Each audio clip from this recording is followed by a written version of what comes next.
What's going on, everybody? All right, here we are on a Monday where we review last week's question to all of you. Now, first off, happy President's Day. It's a day off for many workers and it's not for some. Regardless, whether you have the day off or not, I appreciate you tuning in as always. Now, last week, the question that I presented was, does it feel to anybody else like there's tension in the hobby between modern collectors and vintage collectors? Because I feel it, and some of the questions that I'm asked, some of the comments that people make in the comments below, some of the videos that I see, it certainly feels like there's this sort of, I wouldn't say it's disdain, but there's some animosity between the two. A lot of the modern collectors go, man, you vintage guys, you only collect players that nobody's going to care about anymore. They are no longer relevant. And vintage collectors say, when are you guys going to figure this out? Manufactured scarcity is not going to pay off in the long run. And a lot of the guys that you're collecting are going to be a flash in the pan. Guys like Mac Jones, guys like Trey Lance. And there's this divide, it feels like. And I certainly have my thoughts, and I'm going to share them throughout. But first, I wanted to kind of get to some of your thoughts. So the first part of the question was, is there tension? And the second part of the question was, if so, why is there tension? So first, let's look at, is that tension just me feeling that? Is it just me thinking that that's out there? Or do others think it's out there? So let's look at some of those comments here.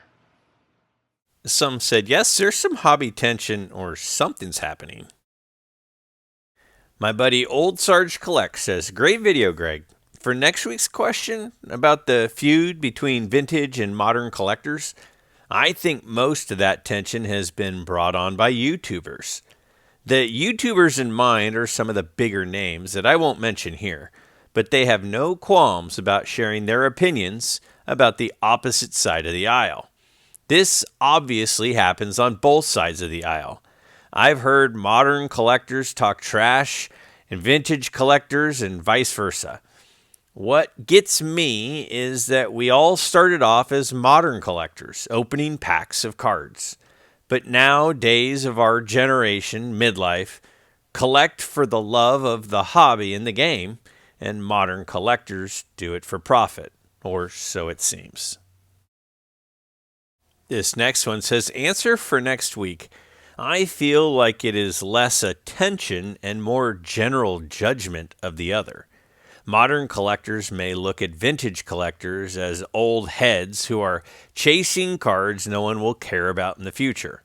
Vintage collectors may feel that modern collectors are just repeating the mistakes from the last junk wax era, or at least lack hobby etiquette. Both sides seem happy in their communities, though, and doesn't seem to be a ton of overlap. My own view of the topic? I'll admit my eyes will glaze over when I see a person over 10 years old collecting Pokemon cards or something like that. And my good buddy Shane over at Shoebox Legend says, for this week's question, which is a really interesting one, by the way, I have at times felt tension between modern and vintage collectors. I enjoy both and have never understood it, to be honest. I can't get over how silly it sounds to say I collect little pieces of cardboard with pictures of athletes on them, but only from 1980 and older. It would be dumb to collect those same pieces of cardboard featuring players from the 2000s and vice versa. It's all the same hobby, folks. I do think this is something that is improving over time, at least in my circle of hobby friends. And I'd like to think that YouTube is a great resource for people wanting to explore new areas of the hobby and learn, while being open-minded about it. All right. So the first thing I'll say is I think my guy Shane over at Shoebox Legends, he really makes a great point. He says we're collecting pieces of cardboard with pictures of athletes on them. Whether those athletes are currently playing or played 100 years ago, it's still basically the same hobby. And when it boils down to it, this is definitely something that people need to think about. The only thing that makes cards have value is that other people feel that cards have value. I mean, there are some things that will always have value in this world, like things that have a utility to them. Like, we're always going to need milk. You're always going to need shelter. There's always going to be a demand for land. There's always going to be a demand for water. There's, for the foreseeable future, going to be a demand for oil. Those things, there's a utility to them that is necessity for most of the world. And so those things will always have value. Now, thankfully, most of those things are all very plentiful, so the price isn't crazy. But things like cards, at the end of the day, if everything hit the fan, if there was a collapse in the market, if there was another Great Depression, cards would be expendable. In fact, that's one of the reasons why cards from the pre-war era are more scarce than the 50s and 60s, because those things were tossed. Those things were recycled. There were paper drives, and people were taking anything made of paper and, recycling it. And so those things could change. If I've mentioned this before, but remember those little Hummel figurines? They're like little figurines of like a little kid with a sheep or something. And old ladies, go ahead, yell at me in the comments, would put them on like little like display cases or shelving units. Well, as soon as all the old, I can feel the hate. As soon as, tell your wives if they're listening or can hear me to go earmuffs. As soon as all those old ladies died, those Hummel figurines didn't really have much value because everybody who wanted them no longer is here. And that is certainly possible with cards. Again, we create demand. We are the demand. So if the demand went away, there is no need for cards. There is a want for cards, but there's not a need for cards. And so because of that, in economics, there's an elasticity of demand. And what that basically says is some things, even if the price went way up, you'd still have to pay it. Like car insurance, homeowners insurance, tell me about that. Like things like shelter, things like healthcare. You can't go without having some sort of, healthcare if you are in a healthcare crisis. You have to pay whatever it costs. But then there are other things that are very elastic in demand. And if the price goes up just a little bit, then all of a sudden the demand for it goes way down. And if the demand goes for it just a little bit, the price would be greatly affected. And so I think at the end of the day, one of the things that we have to consider is that cards are a hobby and cards are not a necessity. And though I know a lot of us might feel like they're a necessity, they really aren't. Whereas transportation is not really something we can do without. So if you go to the mechanic and he says, it's going to be $2,000, otherwise your car doesn't work anymore, you kind of have to get it fixed because you're still going to have to get to work and you're still going to have to get home. And so as a result, you're kind of stuck. Cards aren't that way. So what does that have to do? Greg, what does that have to do at all with the tension between modern and vintage? Well, the reason it has to do with the values and the demand for modern and vintage is at the end of the day, the demand could just go away. I don't think that it's going to, obviously. And if it does and the prices plummet, some people will celebrate because they'll be able to buy these things they wouldn't have been able to buy otherwise.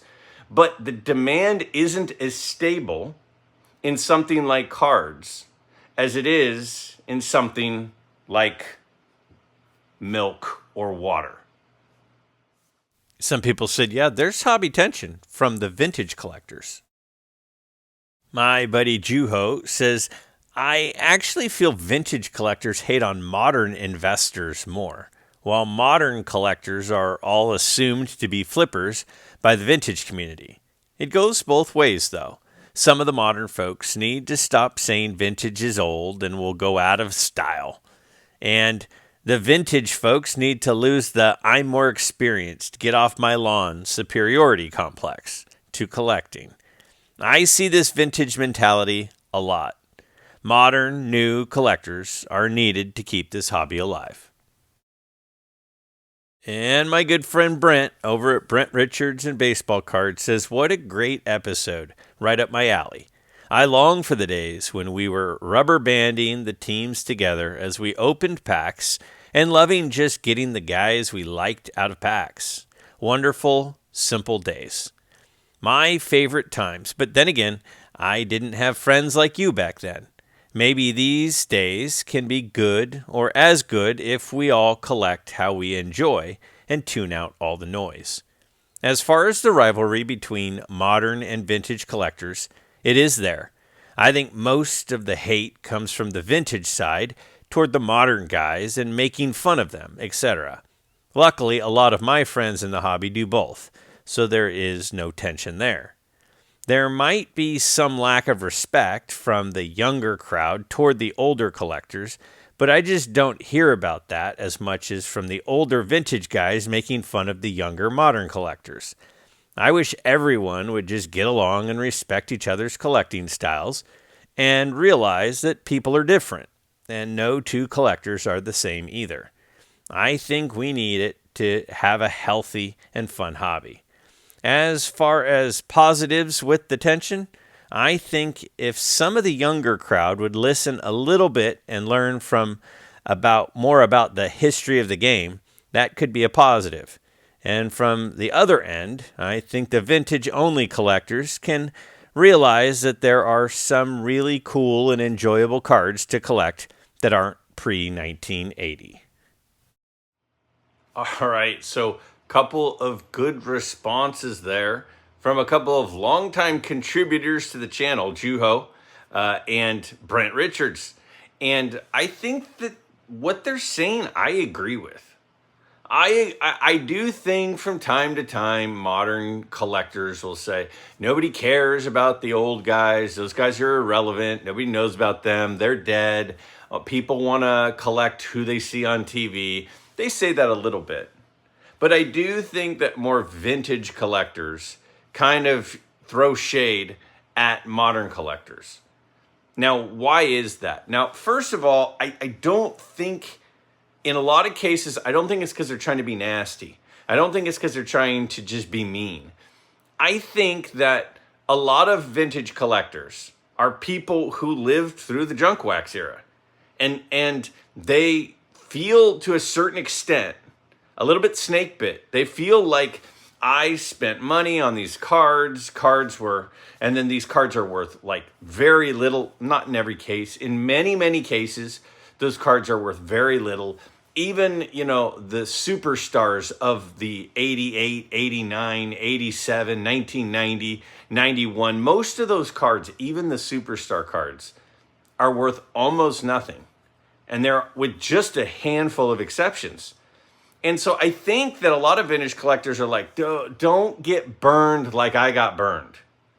When you've lived for a while and you've experienced things, you do have a certain amount of wisdom and you have experience. I'll have students all the time ask me questions. What should I do about my car insurance situation? Should I do this or should I do this? What should I do with the deductible in my car insurance? And I'll walk through it, and they ask me because I've been through it. It's like when you go to the hardware store, you don't want, with all due respect, in a lot of cases, some 19-year-old kid to come up and help you to figure out the best way to connect this to this. You want a guy who's like 70, who's done it a bunch of times, and is going to say, well, here's what you want. Come over here. That's what you want. You want the person with experience. So in a lot of cases, I think that a lot of the reason that vintage collectors say don't do this is because they got burned and they've been around for a while. Now, I do think to a certain extent, the cards now are different than the cards of the 90s. You know, in 1988, everything was base. It was all base stuff. There were no rarer inserts. They just hit the printing presses and just took forklifts with pallets of the stuff out of there. And now there are some cards, and I gotta admit, they're really cool looking, that are significantly rarer than some of the less cool looking things. And I could see the appeal to some of those. And hey, who am I to talk about? I was buying up Ricky Jordan cards thinking that Ricky Jordan was going to be the next, great Philly. And that didn't work out. So I think it's natural to prospect when you're young, to want to open packs when you're young. And so I understand the modern collectors having appeal to these beautiful cards. And I also understand these modern collectors wanting to chase prospects and wanting to find some margin to make a few dollars. And even if they don't, they are learning some really cool business lessons. They're learning basically how to be stock traders, how to buy into this company, which they think has a bright future, and that one didn't pan out, so maybe I shouldn't have put all my money into that one guy. Maybe I should have diversified. It's not like when they go all in modern cards that there's not some positive learning experiences happening, and some of those cards do turn out. I mean, if you went heavy into Patrick Mahomes, if you went heavy into Tom Brady, if you went heavy into a few of those types of guys, you're doing okay right now. Kobe. And so I do get it. But I would say this, I believe modern collectors need vintage collectors, and I believe vintage collectors need modern collectors. I think that modern is the training ground for, if people stay in it long enough, vintage. But I also understand that if you get in with modern and you get totally burned, like a lot of people my age did, it might be a while before you get back in, if ever. You can't walk into the casino and just pull the slot machine 800 times in a row and never win. You'll never go back. So they trickle in some wins along the way. Every 7 or 8 times you pull it, you win a little something to kind of keep you hungry. You can't just lose. And I think that the modern collectors, I think that the vintage collectors, instead of telling the modern collectors, you're wrong, this is crap, this is never going to be worth anything, say, hey, here are the pros and cons to modern cards. What happens if this superstar quarterback, has a Theismann leg moment? Joe Theismann, where his leg is done, career over. What happens if you have some sort of incident happen? Will those cards still have value? So is putting a lot of money into one thing, one player, is that smart? Teaching instead of sort of demoralizing, I think, is the route. Because if we want vintage cards to carry on, rarely does someone go, I think I'm going to get into baseball cards. Let's start looking at those early 1900 cards. That's not usually how it works. Usually it's people see a hanger box, people see a blaster box at Target, and their kid opens it and they see a couple of players that they like, and then they want to do it again. And we need those to be positive experiences. So one of the reasons for me that I continue to say things about PSA, about SGC, Fanatics at times, is because I want the hobby to be healthy. I want it to be healthy for the younger people in it and the modern collectors in it. Because if it's not healthy, long term, it's in trouble. And so we need to make sure that whether you're a modern collector, a vintage collector, a new collector, or a veteran collector, you're not just pulling the slot machine 100 times and losing every time. There have to be positive experiences to keep people involved. A few people said no, there's no tension between collectors. This first one says there's absolutely no tension between vintage and modern collectors. There is tension between vintage and modern investors. Once people want cards to go up in value, they will argue why their cards are better. If you are a collector, you have no reason to worry about what other people's cards are worth or what they find fun to collect. This one says, great episode, Greg. As for the question, I don't feel any tension really. However, I think most vintage collectors, like myself, are taken aback by the lack of vintage in our LCS. It's all modern and Pokemon. Also, with the prevalence of flipping, I think younger collectors of modern are not really appreciating the history of all the big sports.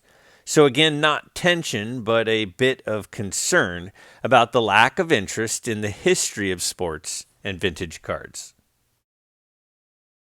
And finally, this one says, very interesting topic for sure regarding tension between vintage and modern collectors. I don't feel as though any tension exists personally. I myself tend to collect both and have cards ranging from as old as an 1878 Huntley and Palmer to a 2024 A.J. Smith Shaver and everything in between. Well, I mean, that's good. At least some people. The overwhelming response was yes, there's hobby tension. And the overwhelming response was trying to explain why they thought there was hobby tension. So the fact that there were a few people who said, no, there's no hobby tension, I think that's great. So I guess my question would then go to this. If you don't feel like there's tension, when you walk into a card show and half of the tables, and let's just say that you're a sports card collector, and you walk into a card show and half of the tables are Pokemon cards, do you get at all annoyed? Do you get at all annoyed? Because if you get at all annoyed, that's sort of the same thing. The tension that why are those guys here? That's not real collecting of cards. That's these, Charizards and Pikachus. That's not real. I collect cards of athletes. I think that in a lot of ways, modern collecting is a gateway for vintage collecting. I do believe that a lot of, TCG, trading card game, things like, the Disney Lorana, what is it? Lorana? I don't even remember what it's called. The Disney, the Disney cards, the Pokemon cards, whatever. Those things are gateways for sports cards. I've mentioned before on the channel, the first packs I ever opened were Garbage Pail Kids. And I loved them. This would have been like Series 3, Series 4, which I think was like 1986. I didn't open my first baseball cards until 1987. I remember going to school and seeing kids with Garbage Pail Kids. And I was like, dude, I have to have those. Those things are awesome. I still have quite a few Garbage Pail Kids. I just don't talk about it that much on the channel. But I like them. I think they're great. And I remember my mom was less than thrilled that I had them and very much didn't want that to be a thing. But I opened those and then, go to the 7-Eleven one Friday and there wasn't a box of Garbage Pail Kids, but there was a box of Tops, 87 Tops. Well, I can't buy Garbage Pail Kids. Let's buy these instead. And then I got hooked on those. So I do think that there is overlap for sure between modern and vintage, but I also think that there's overlap between TCG and modern and vintage. And I think that we need to create an environment where everybody feels welcome. Even though when I go into a card show and there's a bunch of Pokemon cards there, I'm just like, well, I don't know if I'll come back to this show because it said 100 tables, but only 40 of them were sports cards and only 3 of them were vintage. So am I going to come back to this? That's reasonable for me to feel that way, but I have to also look at it as these are potential future vintage card collectors and sports card collectors and modern sports card collectors. So we have to make sure that we're not running those people off, because I do believe it's a gateway for getting into the thing that you're into, regardless of whatever it is that you're into collecting. And there were several other great comments and other thoughts. This first one says, loved to hear about what and why everyone collects. I think the way I view things is that modern and vintage collectors don't understand each other. There may be some animosity, but rather I think one type of collector doesn't necessarily understand why the other type would collect what they do. But I think and hope that we've gotten to the point where we collect different things and respect, or even, gasp, appreciate that. Another says, I just don't get or understand modern. The 10 different colored refractors, which is the real rookie card of a player, the opening of a pack and straight into a card holder. Your dad said it best in one of your interviews. Manufactured rarity. Sums up the modern cards perfectly. This next one says, anytime you have groups with different values, vintage versus modern in this example, there will be a few in each group that push an us versus them mentality. Most people in the group probably don't want to waste their time and energy on a rivalry. Personally, I don't care what year something was made. If all my criteria boxes are checked, I can walk through vintage to junk wax to modern and ultramodern, then layer on sports, non-sports, and TCG cards. And another comment says, great stuff as always, good sir. About next week's question, I think the rivalry is good. We need some rivalries in our lives. It gives us something to tickle our tribalistic funny bone, which, in small enough doses, I think is healthy. A Red Sox fan would be so much less meaningful without the Red Sox rivalry, for example. It's lighthearted enough that both sides can wink at each other, as ultimately both sides know that we are all still weirdo card nerds. Not to mention that there's no clear distinction between vintage and modern cards anyway. And finally, this one says, modern collectors are not prevalent today. They are traders and sellers for immediate profits. Vintage collectors are true to the hobby and actually collect for the long term. All right. I want to start with that comment that mentioned the rivalry being good. You know, the rivalry being good, sort of like it's more fun to be a Red Sox fan because there are Yankee fans. And it's more fun to be a Yankee fan because there are Red Sox fans. Now, I have been to Yankee Stadium. I sat in the right field bleachers, one of the 3 games I attended, and there were Red Sox fans out there. And the game was against the Red Sox. And there's no question about it that there's a rivalry and there's teasing. But if I'm being totally honest, the teasing was in fairly good nature. There were a lot of 1918 chants. You know, there was stuff like that. I went to Fenway Park to a game with my brother. I took a tour of Fenway Park. Then the next day we sat right behind home plate, like 3rd row, right by the Yankee batting circle, warm-up batting circle. And I'll be honest with you. I mean, I had a Roger Clemens Yankee jersey on, like batting practice jersey, and a Yankee hat. And we rode the mass transit in. Like, I don't remember what they call it, the L or it's like their mass transit busing system.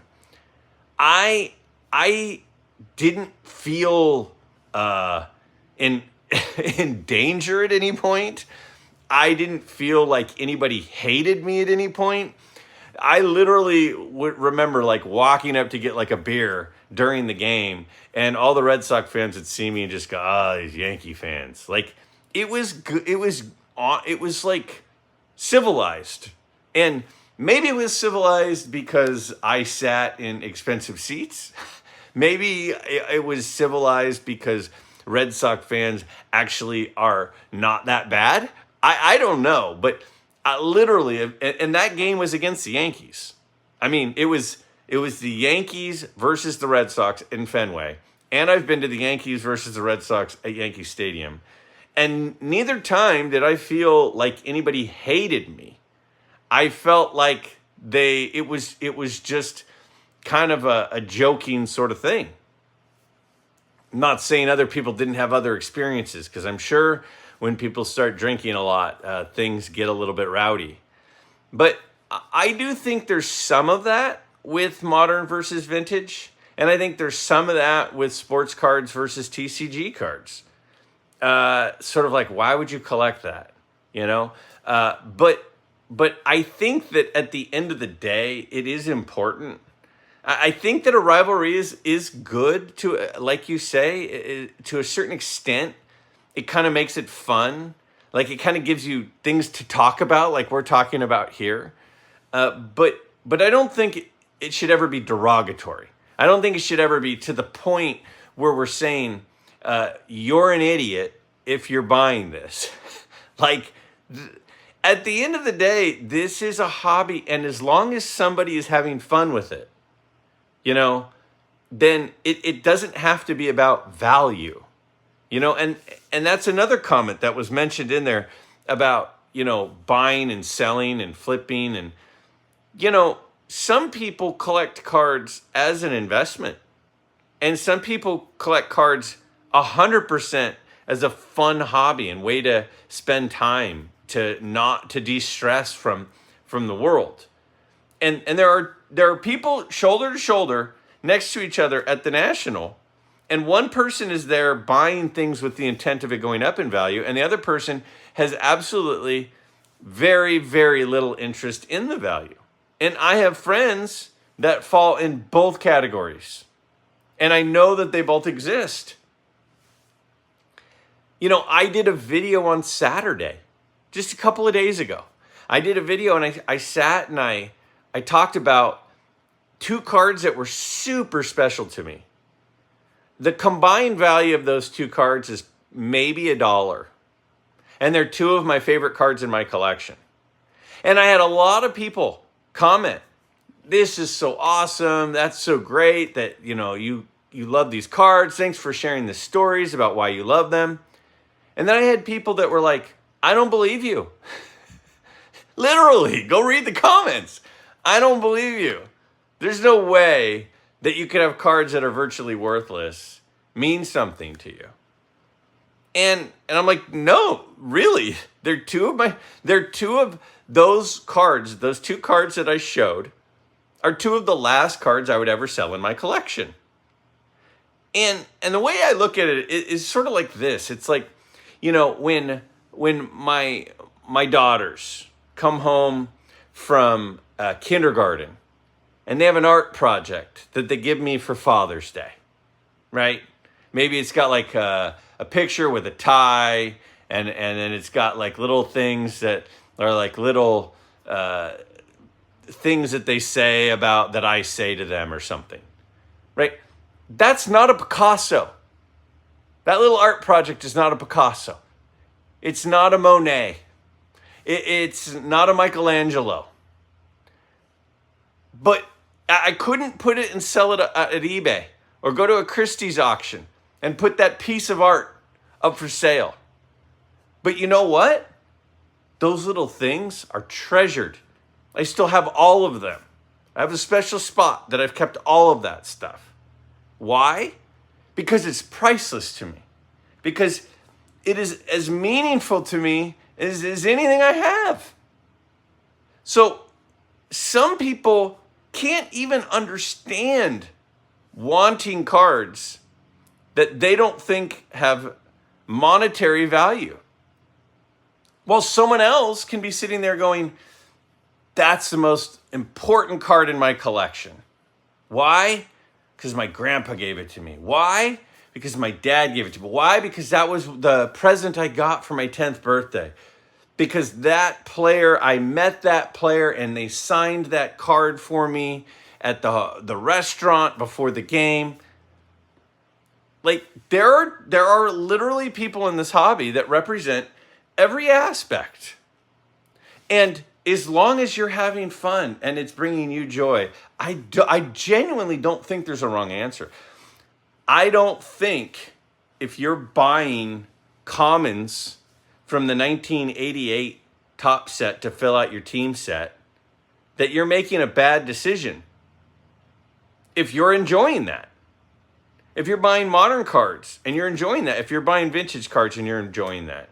At the end of the day, our days on this earth are numbered. Unfortunately, I got bad news. We've all got an expiration date.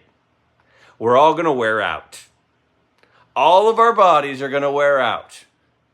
And how we spend our days while we're here is up to us.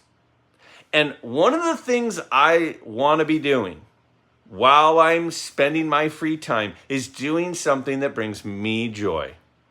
And I think all of you should be doing things that bring you joy. And if you decide what brings me joy is going down to my local card shop and buying a hobby box and opening it, then you should do that. And just because the value of the cards inside might end up being 10% of what you paid for the box, or you could pull a big card and it's worth 1,000 times what you paid for the box.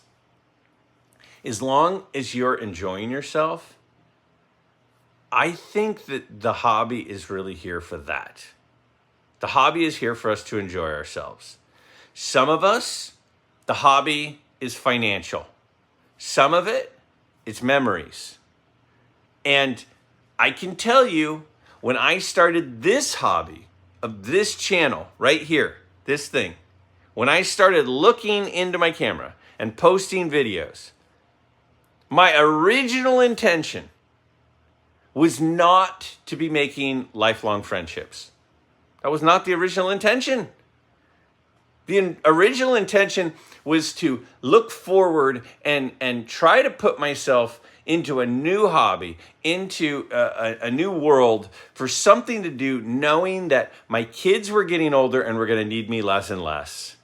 And I was going to need to find a replacement for all the time and energy that I put into nurturing my relationships with them, attending their sporting events, attending their school events, being there for them. I'm like, if I don't replace all the time that I'm spending on them with something for me, that when they move out and they have a life, I'm going to be lost. So what I did is I said, I'm going to make a new hobby, which is making YouTube videos. That was a huge genesis for why I'm doing this. And what I thought the payoff would be is not what the payoff has been. What the payoff has been is I have people from around the country and even the world who I consider friends, many of which I communicate with every single day. So you might be opening packs and going to card shows, and what you think the reason for attending the card shows is to pull a big card, make some money, have a side hustle. But what you might end up finding out is that that's not the biggest benefit that you end up getting from the hobby. So my advice is don't look at somebody doing this hobby differently than you and say they're doing it wrong, because I don't think they are. Look at them and say, they look like they're having fun. That's awesome. That's just my take. Sorry. So, my question for this upcoming week is as follows. What is the last card in your collection that you'd sell? Now, I shared a couple of special cards. Sorry. I shared a couple of special cards this weekend that don't have a lot of value. Those are, if I could only pick 10 cards to keep forever, those would be 2 of the 10, without a doubt. The 2022 Topps Paper base Matt Manning that I pulled from a pack, and my 1969 Topps Greg Nettles rookie card with severely rounded corners and a crease right down the middle. That was given to me by my dad's childhood and college friend when, at the time, before I was even a Clemens fan, Greg Nettles was the guy that I looked up to the most. That would have been the best card I could possibly own. And it was. And it was given to me. And it's trashed. Those are 2 of the 10 cards that I would keep if I could only keep 10. But my question to all of you is, if you could pick one, what would it be? And why would it be that one? I think we're going to have a variety of responses, but I predict there's going to be one common theme. And I look forward to finding out if that's the case. Share your comments below. I look forward to talking about this next Monday.